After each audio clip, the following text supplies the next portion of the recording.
우리가 바울의 이야기를 계속해서 나누겠는데요, 바울이 죽음의 위기에 빠졌을 때 그를 구해줬던 것이 이중언어, 소통의 능력이라고 우리가 확인해 봤죠.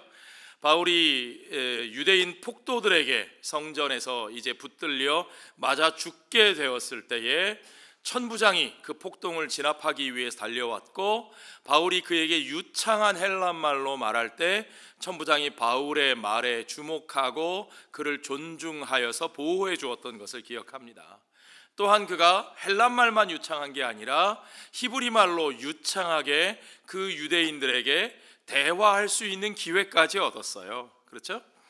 자, 그렇게 이중 언어의 능력, 문화적 적응 능력, 그것이 바울에게 있어서 굉장히 중요한, 바울의 선교에 아주 좋은 도구가 되었던 것을 우리가 확인합니다. 그리고 오늘 그 언어 능력뿐만 아니라 또 한 가지 바울에게 있어서 아주 바울의 선교 사역에 중요하게 사용됐던 것이 뭐냐면, 그가 가진 신분, 법적인 신분, 로마의 시민권이라는 겁니다. Citizenship of Roman Empire. 자, 오늘 우리가 그 얘기를 좀 더 살펴볼 텐데요. 자, 유대인 폭도들의 상황을 좀 먼저 보겠습니다, 여러분. 자, 유대인들이 히브리 말로 유창하게 말하는 바울의 얘기에 귀를 기울입니다. 어디까지 귀를 기울였어요?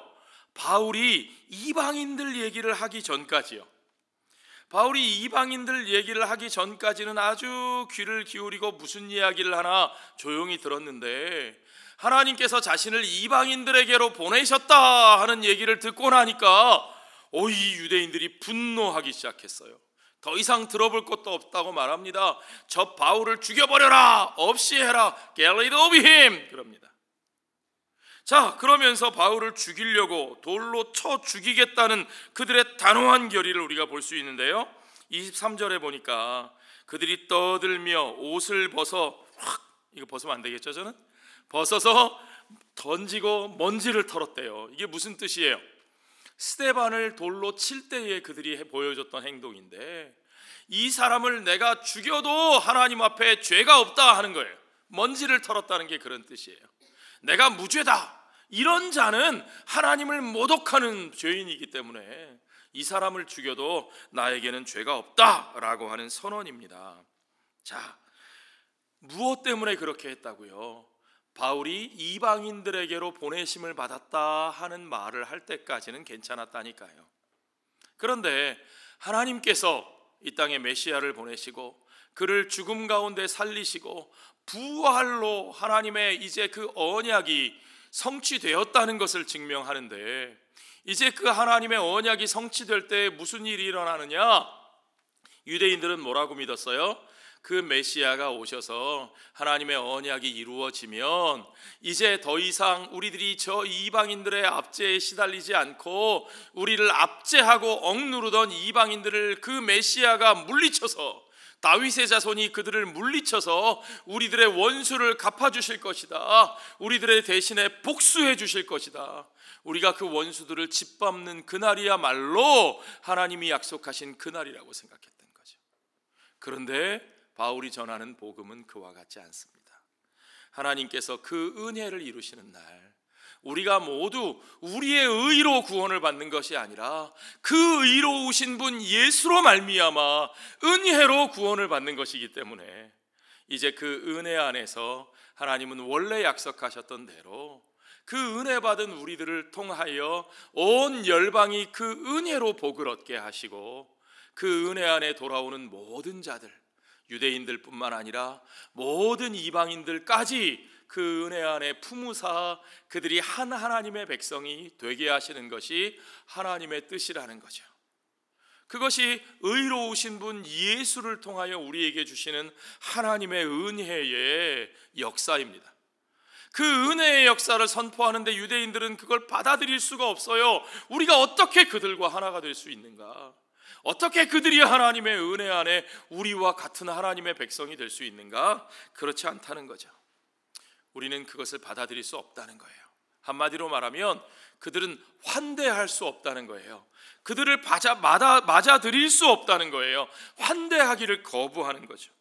하나님이 이방인들을 환대하시고 그 이방인들에게로 우리를 가라고 말씀하시는데 유대인들은 그 명령을 받아들일 수 없다는 겁니다. 자, 그래서 그 이방인들을 환대하자고 그 환대의 복음을, 은혜의 복음을 선포하는 바울에게 그가 하나님의 뜻을 잘못 전하고 있다고, 그가 하나님을 모독하고 있다고, 이스라엘의 하나님을, 유대인들만의 하나님을 이방인의 하나님으로 만들려고 한다고, 그래서 그를 죽여야 된다고 선포하는 거죠. 그를 잡아 죽이려고 하는 겁니다.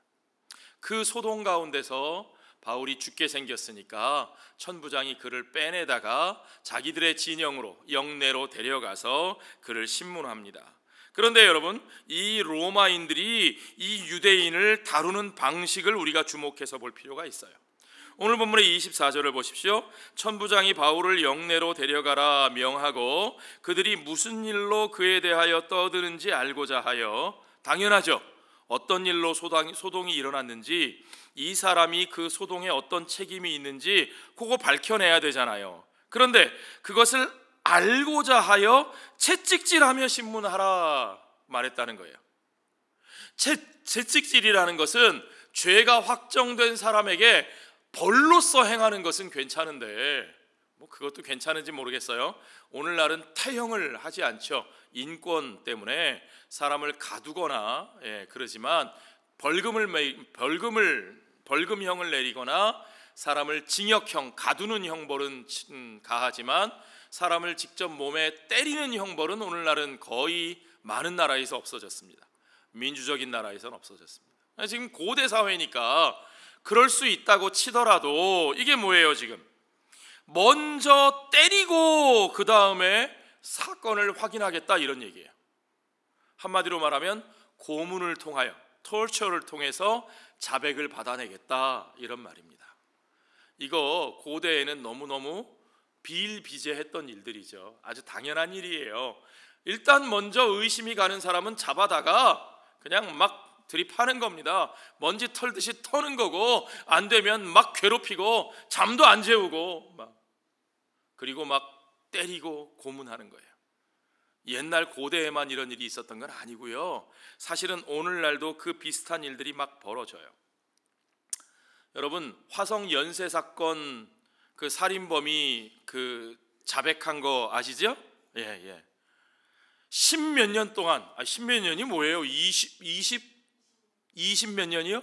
네. 거의 30년 가까이, 80년대에 일어났던 사건이에요.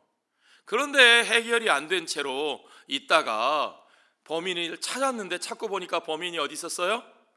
교도소 안에 있었어요.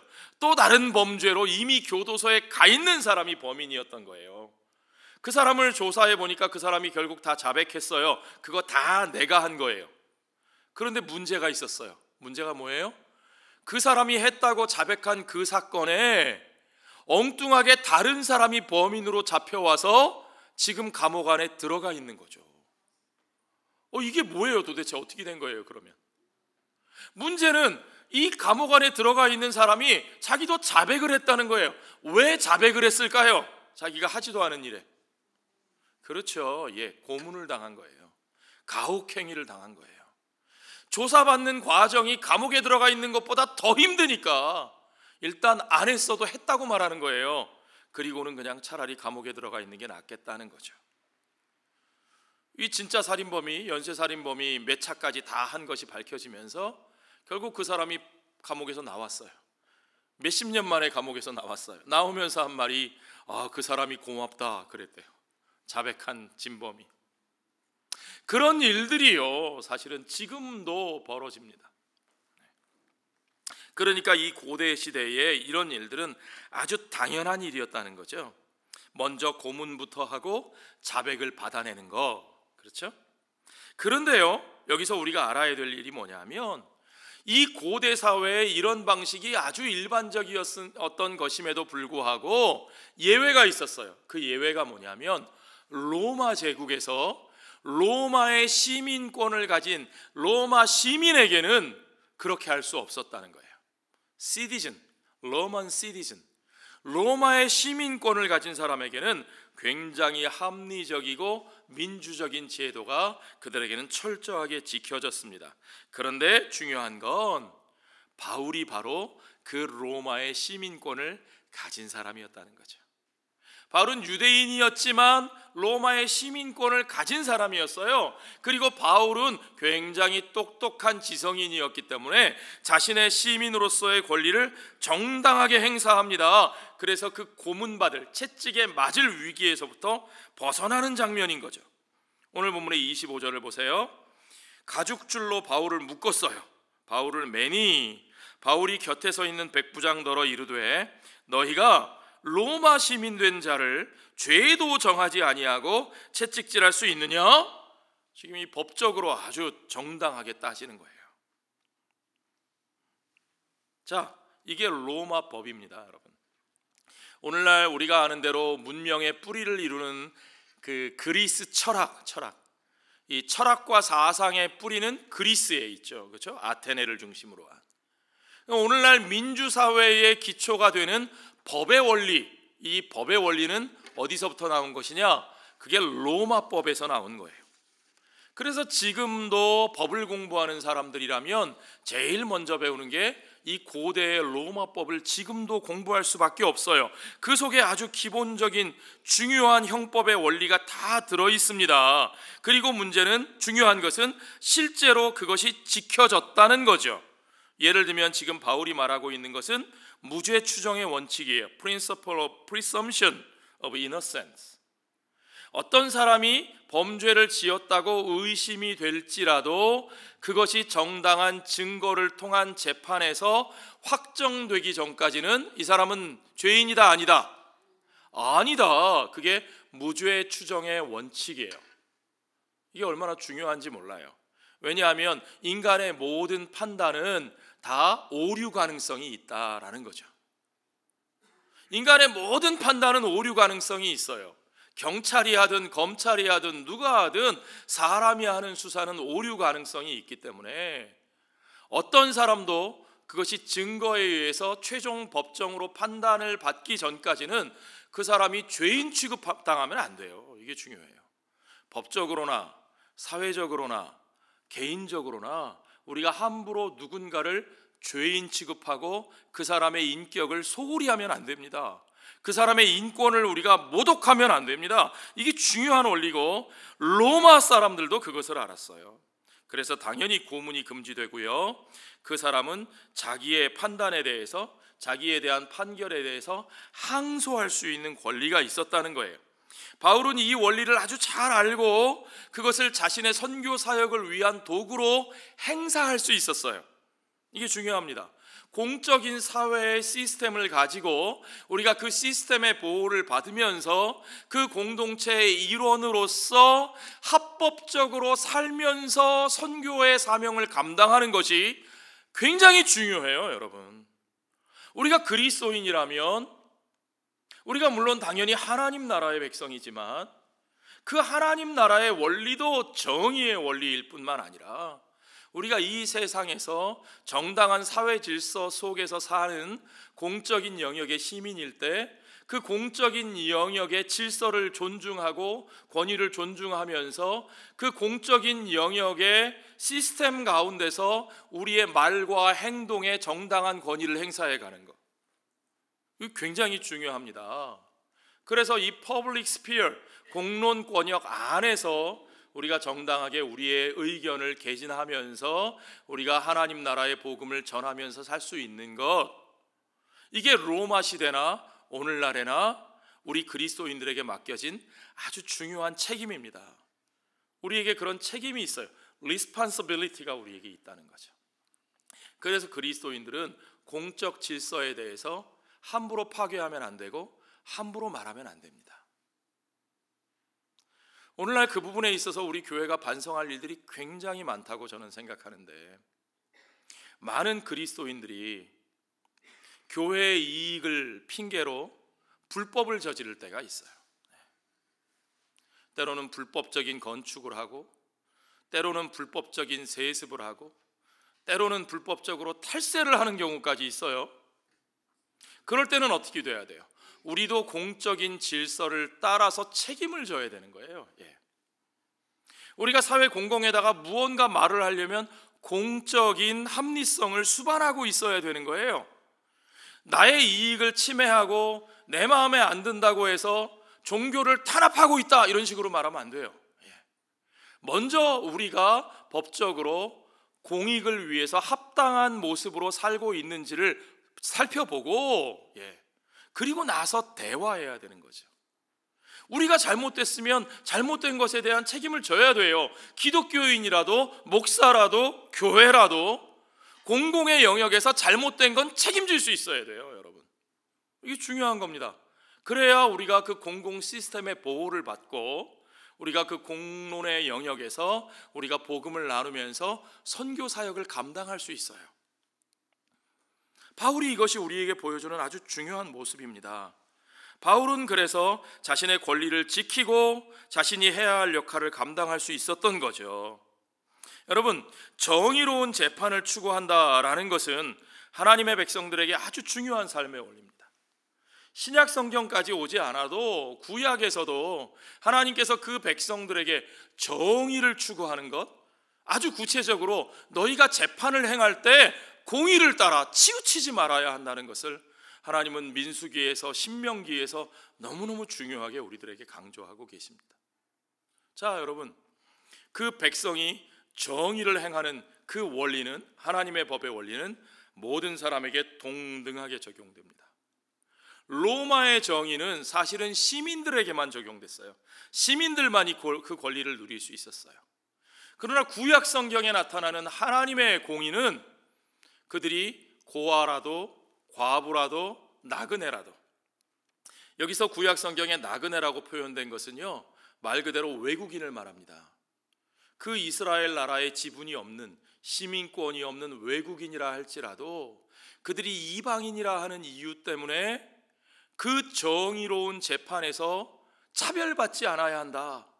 있는 자라고 우대받지 않고 없는 자라고 차별받지 않고, 심지어는 가난한 자라고 해서 불쌍히 여겨서 그 사람들의 편을 들어주지도 말라는 표현까지 있어요. 오직 정의를 통해서, 그 공의를 통해서 하나님의 백성들의 삶을 지켜나가는 것이 중요합니다. 솔로몬이, 여러분 우리가 지금 역대기를 읽고 있는데 솔로몬이 왕이 되어 하나님 앞에 기도할 때 뭐라고 기도했어요? 지혜를 주시옵소서 기도했다는 거 아니에요? 하나님이 그것을 기뻐하시고 솔로몬에게 축복하셨다는 거 아니에요? 솔로몬이 구한 지혜가 뭡니까 도대체? 오늘날 우리식으로 하나님 우리 아이 지혜롭게 하셔서 시험 잘 보게 해주세요, 좋은 대학 가게 해주세요, 그거예요? 하나님 내게 지혜를 주셔서 사업에서 이문을 많이 남기고 남들에게 속지 않고 오히려 내가 살짝 속여서라도 내가 돈 많이 벌게 해주세요, 부자 되게 해주세요, 그거예요? 아니요.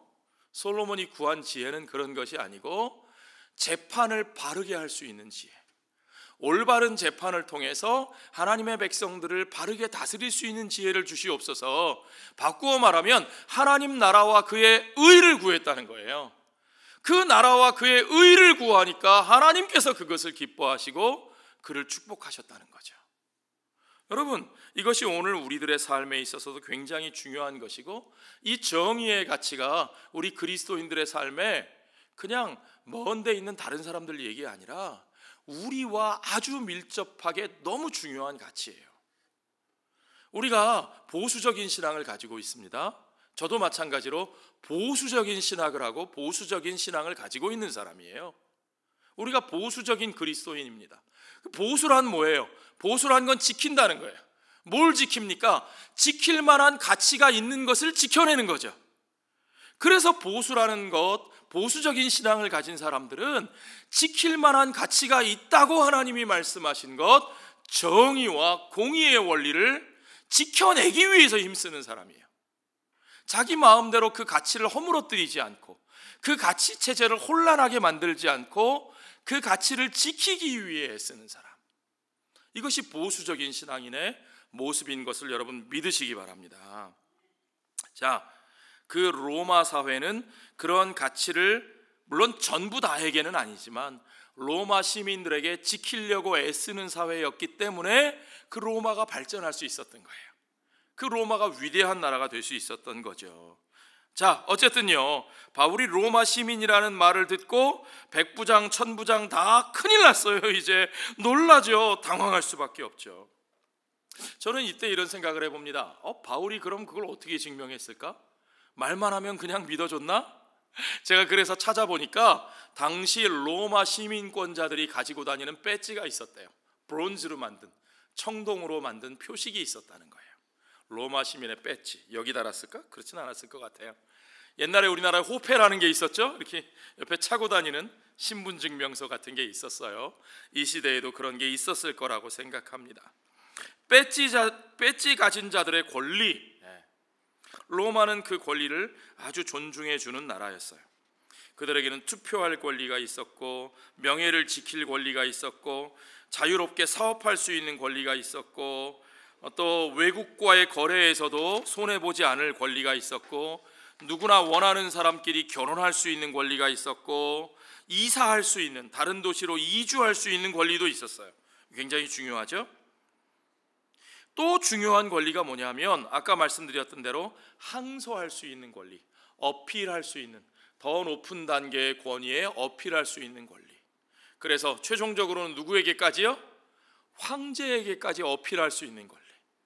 바울은 이 권리를 사용해서 누구에게 갑니까? 로마의 가이사에게까지 가서 그 가이사의 집 사람들에게 복음을 전할 수 있는 기회를 만들고자 했다는 거죠. 그러니까 바울이 이 법을 아주 잘 알고 있었던 사람이에요. 우리는 이 공론 공역 안에서, 공공의 영역 안에서 그 공공 시스템을 잘 알고 옳게 분별하여 바르게 그 권리를 행사하는 것이 우리들의 선교 사역과 그리스도인으로서의 삶에 굉장히 중요한 거라고요, 여러분. 그래서 지혜로운 시민이 되셔야 돼요. 지혜로운 그리스도인은 또한 지혜로운 시민이 되셔야 한다. 아멘. 그래서 우리는 한 손에는 성경을 들고 한 손에는 세상을 바로 분별할 수 있는 도구를 들고 그것들을 바르게 살피고 분별하며 바른 방법으로 행하는 우리들이 되어야 한다. 그런데 여기 중요한 게 뭐냐면 로마 시민의 권리 중에 정말 중요한 게 뭐냐면 로마 시민은 그들에게 죄가 있다 하더라도 그들이 반역죄를 저지르지 않는 이상 사형당하지 않아요. 무슨 말인지 아시겠습니까? 반역죄가 아닌 이상은 설사 유죄가 인정돼도 사형당하지 않습니다. 그리고 또 한 가지 중요한 게 뭐냐면 설사 사형당할 만한 죄를 저질렀어도 로마 시민은 십자가에 못 박아 죽이지 않습니다. 이게 중요해요. 십자가에 못 박아 죽인다는 것은 가장 치욕적이고 가장 비참한 것이기 때문에 로마의 시민은 벌을 받아도 최소한의 그의 명예를 지켜주기 위해서 십자가에 못 박아 죽이지 않습니다. 여러분 아시겠죠? 우리 예수님이 바로 그 십자가의 형벌을 받으셨어요. 물론 우리 예수님은 로마의 시민권을 가진 분이 아니셨습니다. 뿐만 아니라 그는 하나님의 백성 유대인들로부터도 버림을 당하셨어요. 유대인들이 그를 죽이도록 바라바를 풀어주고 예수를 못 박으라고, 살인 강도를 풀어주고 예수를 못 박으라고 그의 동족들로부터 버림을 받으시고 이방인 로마인들의 손에 넘겨지셔서 그 로마인들의 형벌 가운데 가장 참혹한, 가장 비참한, 가장 낮은 자들이 당하는 그런 형벌을 우리 예수님이 당하셨다는 거죠. 그와는 대조적으로 사도 바울은 그에게 주어진 천부적인 권리를 가지고 사회의 시스템을 자기의 선교 사역에 잘 활용해 나가는 모습을 우리가 봅니다. 그래서 바울이 나는 로마의 시민입니다. 그러니까 천부장이 안 믿기는 거예요. 믿을 수가 없어요. 요런 자가 로마의 시민이라고? 그러면서 하는 말이 정말? 맞아. 그러니까 나는 이 시민권을 얻는데 돈 많이 썼다. 여러분 천부장이면요 오늘날의 군대에서 대대장 정도 되는 그런 정도예요. 대대장이면 중령입니다. 여러분 한국 군대로 치면 중령 정도 돼요. 중령이면 2단계만 넘어가면 별다는 거예요. 아주 고급 장교예요. 그 말은 뭐냐면 그 정도 로마에서 지위를 가진 사람들도 로마의 시민권을 가지고 있지 못한 사람들이 굉장히 많다는 얘기예요. 이 천부장도 로마의 시민권을 얻기 위해 돈을 많이 들여서 시민권을 겨우 따낸 First Generation Citizen. 여러분 미국 시민권 처음 받으신 1세대들 여기 많이 계시죠? 예. 그 사람도 퍼스트 제너레이션이었다는 거예요. 우리도 시민권 얻을 때 돈 많이 들어요. 영주권 받을 때도 돈 많이 들고요. 예. 시민권, 제 영주권 받은 지 10년이 훨씬 넘었는데 아직 시민권 신청 안 하고 있어요.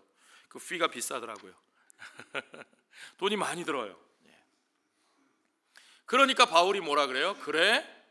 나는 나면서부터 시민권자야.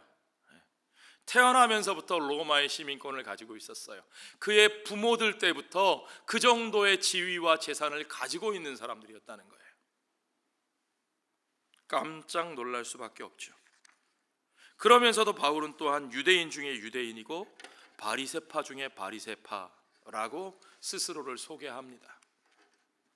그리고 바울은 진짜 유대인으로서 또한 진짜 로마의 시민으로서 그의 권리를 최대한 행사하면서 그들 속에서 하나님 나라의 복음을 전파하는 그 사역을 지혜롭게 감당한다는 거죠. 자, 중요한 건 뭐냐면 바울이 누린 그런 권리가 모든 사람들에게 다 적용된 것은 아니었다는 사실이죠. 로마의 시민권을 가진 사람들이 그 당시에 몇 퍼센트나 됐을까요? 아까 말씀드렸죠? 1000부장 정도 되는 고위 장교가 로마의 시민권을 겨우 돈 주고 샀다.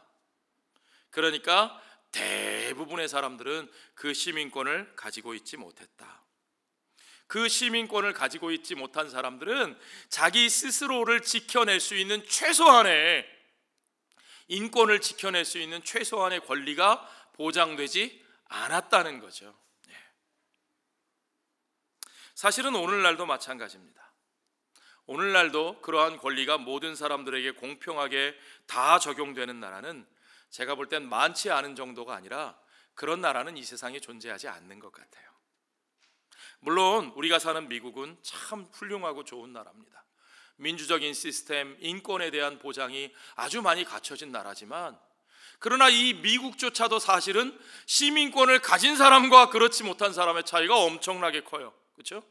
최소한의 합법적인 권리, 스테이터스, 영주권이라도 있어야지 만약에 그것도 없이 어떤 서류 미비되어 있는 스테이터스가 합법적인 스테이터스가 없는 사람이라면 그들이 사회의 변화에 따라서 얼마나 불안하고 얼마나 어려운 일을 당하는지 여러분 보고 계시잖아요.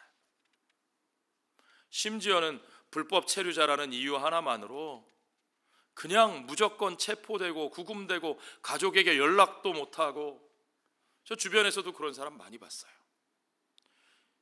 기본적인 인격이 보장되지 않는 보호되지 않는 환경에서 구금돼 있다가 가족이 강제로 생이별을 당하는 그런 일들이 아직도 이 미국에서도 일어나고 있어요. 이 좋은 나라 미국에서도. 그러니까 다른 곳은 오죽하겠어요, 여러분. 우리는 바울이 전하는 하나님 나라 복음의 본질이 무엇인지를 여기서 확인할 수 있습니다. 하나님 나라 복음은 그 나라의 백성 될 자격을 잃어버린 사람들에게 유대인이든 이방인들이든 마찬가지입니다. 그 자격을 잃어버린 자들을 그리스도 안에서 그들을 부르시는 하나님의 음성입니다. 그래서 기쁜 소식이에요. 굿 뉴스예요. 자격 없는 자들을 하나님이 그 은혜로 부르시는 거예요. 그 은혜로 불러서 그들에게 그 자격을 하나님이 만들어 주시겠다는 거예요. 죄로 말미암아 하나님의 백성 될 자격을 잃어버린 그들을 다시 그 죄를 씻어 주시고 그들을 거룩하게 하셔서 다시금 그들이 하나님 나라의 시민권을 회복하고 그 권리를 누리는 삶을 살게 하시는 역사, 그것이 바로 하나님 나라의 복음의 역사입니다. 그 일을 이루시기 위해서 예수님은 온 세상의 주인 되신 자신의 권리를 모두 다 내려놓으셨어요. 그분은 이 세상의 진짜 시민의 권리를 가진 분 정도가 아니라 온 세상의 참 주인 되신 분이신데 그 주인의 권리를 내려놓으시고 아무데도 속할 권리가 없는 존재로 이 땅에 오셨어요. 그분은 유대 땅에서도 가장 천대받는 갈릴리 나사렛 사람들과 함께 사셨고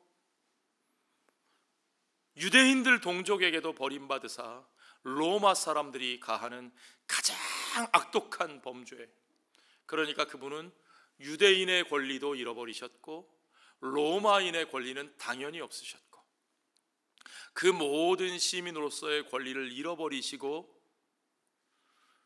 무죄 추정의 원칙 이런 건 주장도 못 해보시고 그리고 그 십자가 그 형틀에서 모든 피를 쏟으시고 돌아가신 겁니다.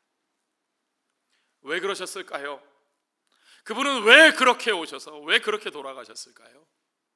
여러분 히브리서 13장에 우리에게 그 대답을 알려줍니다.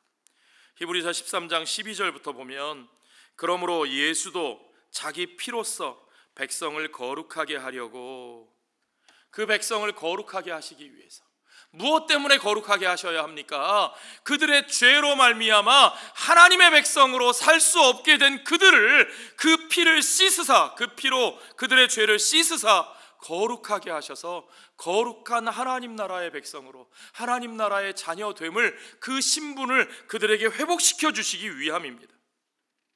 그 신분을 회복시켜 주시기 위하여 그 자신이 그 신분을 잃어버리셨어요. 그들을 거룩하게 하시려고 성문 밖에서 고난을 받으셨느니라. 그가 성문 안에서가 아니라 성문 밖에서 고난을 받았다는 의미는 뭐예요?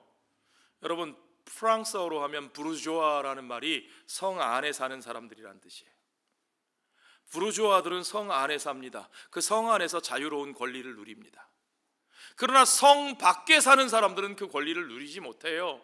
이스라엘 백성들도 마찬가지입니다. 하나님의 백성은 그 영문 안에 삽니다. 진영 안에 삽니다. 그러나 그들이 부정하게 되었을 때 그들은 그 진영 안에 머물지 못하고 진영 밖으로 쫓겨나는 거예요.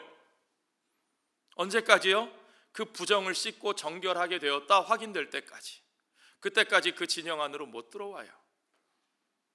예수님은 그 진영 안으로 들어오지 못하는 사람들을 그들을 진영 안에 들어올 수 있게 해주시기 위해서 자신이 스스로 그 진영 밖으로 나아가 그가 부정한 자가 되어 그 진영 밖에 부정한 자의 모든 부정을 그 모든 죄를 그분이 지시고 그분이 고난을 당하셨다고 히브리서 기자는 오늘 우리에게 말하고 있습니다. 그런즉 우리도 그의 치욕을 짊어지고 영문 밖으로 그에게 나아가자. 우리가 영문 밖으로 나아가자. 우리가 진영 안에 머물며 우리의 권리를 주장하고 누군가를 진영 밖으로 내쫓는 일에 앞장서지 말고 우리가 성문 밖으로 나가 고난을 받으신 그 주님을 따라 우리도 영문 밖으로 나가자. 그 고난받는 자리로 나가자. 우리가 여기에는 영구한 도성이 없으므로 장차 올 것을 찾나니 그러므로 우리는 예수로 말미암아 항상 찬송의 제사를 하나님께 드리자. 이는 그 이름을 증언하는 입술의 열매니라. 여러분 바울과 예수님의 모습을 비교해 보십시오. 겉으로 보기엔 아주 대조적이죠. 바울은 로마의 시민권을 활용해서 선교의 사역을 잘 감당했습니다. 그것이 바울의 길이에요. 물론 바울도 결국에는 고난받는 길이었고 결국에는 자기 동족들에게 버림받는 길이었죠. 그러나 바울은 그 시민으로서의 권리를 지혜롭게 사용할 수 있는 데까지 최대한 사용했어요. 자, 예수님은 영문 밖으로 나아가셔서 모든 사람에게 버림받아 죽으셨습니다. 유대인의 권리, 로마인의 권리 아무것도 없이 굉장히 달라 보이지만 그 두 분에게는 공통의 똑같은 목표가 있었습니다. 그것은 바로 영문 안으로 들어올 권리가 없는 사람들을 맞아들이기 위하여, 그들을 환대하기 위하여. 아멘입니까 여러분? 예수님은 하나님의 백성 가운데로 들어올 권리가 없는 사람들을 품어주시기 위하여, 그들을 환대하시기 위하여 친히 그 모든 권리를 내려놓으시고 성문 밖으로 나아가신 겁니다. 사도 바울도 역시 그 하나님의 백성의 권리를 찾을 수 없었던 사람들을 예수님께서 환대하셨으나 그들이 맞아주지 않는, 사람들이 맞아주지 않는 그들을 위하여 친히 이방인의 사도가 되어 그들을 환대하기 위하여 그 선교의 발걸음을 끝까지 걸어갔던 거죠. 결국은 바울이 그 권리를 사용했던 것이나 예수님이 그 모든 권리를 잃어버리시고 고난당하신 것이나 결국은 그 모든 목표는 권리가 없는 자들을 환대하고 맞아주어 하나님 나라의 백성이 되게 하는 하나님의 hospitality, 하나님의 환대하시는 은혜의 역사에 참여하기 위한 것임을 여러분 믿으시기 바랍니다.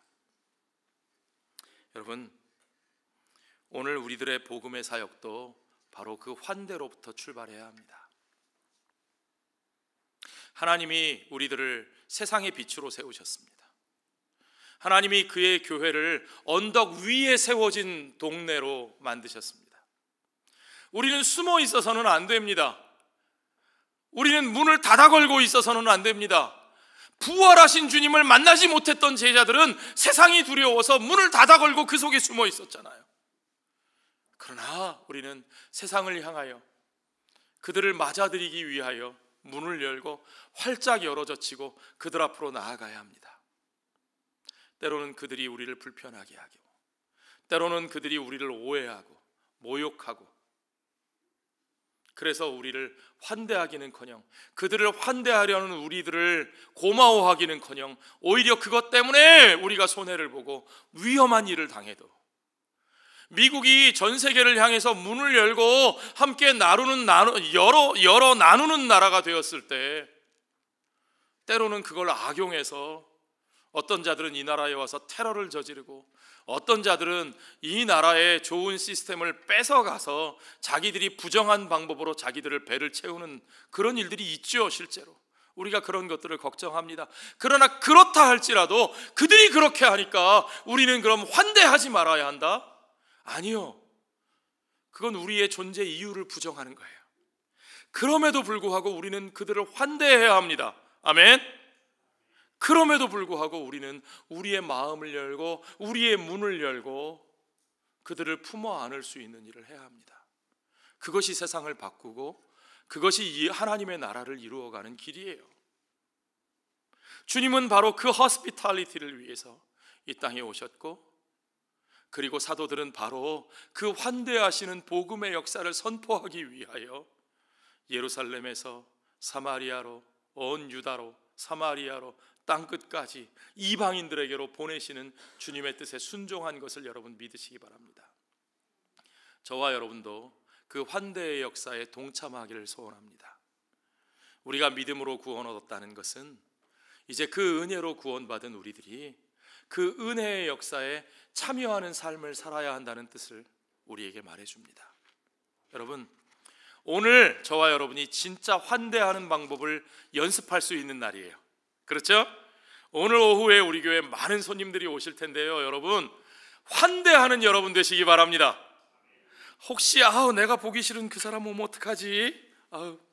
그 사람 오면 나는 숨어버릴 거야. 그러지 마시고 여러분 두 팔 활짝 벌리고 여러분이 환대할 수 있는 최선의 모습을 찾아서 그들을 환영하고 맞아줍시다. 그 결과는 주님께 맡기시고 우리가 그것을 통해서 때로 어려운 일을 당하고 때로 불편한 일을 겪을지라도 그것이 주님을 위하여, 그 복음을 위하여 우리가 당하는 고난이라면 기꺼이 감사하게 당합시다. 오늘 가장 멋진 웃음으로 환대하며 그들을 품어 하나님 나라의 복음을 나누는, 하나됨의 복음을 나누는 자리에 함께하는 저와 여러분 우리들의 교회가 되시기를 주의 이름으로 축원합니다. 기도하겠습니다.